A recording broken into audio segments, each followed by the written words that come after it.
Good morning everyone. Good morning.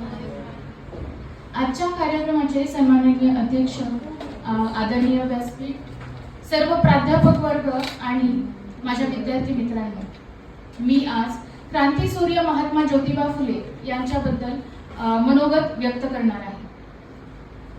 अज्ञानाच्या अंधकारात खितपत पडलेल्या 18 विश्व दारिद्र्य उराशी असणाऱ्या अशा अडलेल्या नडलेल्या जाती व्यवस्थेच्या वर्ण व्यवस्थेच्या चौकटीत पिडलेल्या दीनदलितांचा ज्या महान पुरुषाने उद्धार केला असे महामानव म्हणजे महात्मा ज्योतिबा फुले यांच्या पवित्र स्मृतीस त्यांच्या प्रतिमेस प्रथमतः मी अभिवादन करते.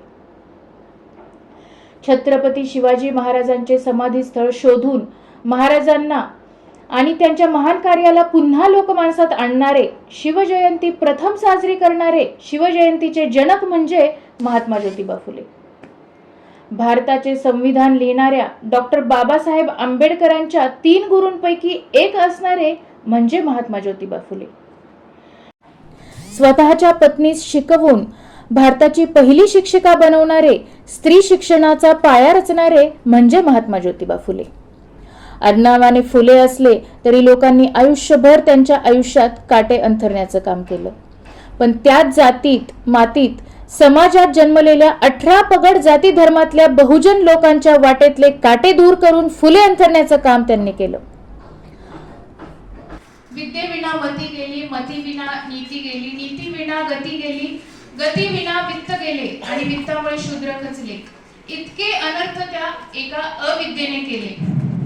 या भाषेत विद्येचं महत्त्व सांगून तिथेच न थांबता विद्येमुळे मती येते, मतीमुळे नीती येते, नीतीमुळे गती येते, गतीमुळे वित्त येते, वित्तामुळे शूद्रांचं जीवनमान उंचावतं आणि त्यांचं जीवनमान उंचावणं ही त्या काळाची गरज होती आणि हेच आम्हाला करायचंय हे त्यांनी प्रत्यक्ष कृतीमधून सांगितलं. ते म्हणजे महात्मा ज्योतिबा फुले.